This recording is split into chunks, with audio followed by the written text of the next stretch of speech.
Welcome to Study Loop. For the following, find the real zeros of f and use it to factor the function. First, we could recognize this as quadratic in form. So if we say, let's let u be x squared, then it's 4u squared plus 19u minus 5. We could look to factor. 4 multiplies to negative 20 and adds to 19. That would be 20 and a negative 1. And then we could group, get the negative into the second group. From the first group, we could factor out a 4u, left with u plus 5, factoring out a 4u. And from the second group, factor out a negative 1, and we're left with u plus 5.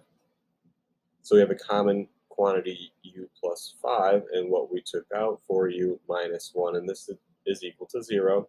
And by the zero factor theorem, u plus 5 would equal 0, and 4u minus 1 would equal 0. So u would be equal to negative 5, and 4u would be equal to 1, therefore u would be equal to 1/4. And u was x squared, so x squared equals negative 5, and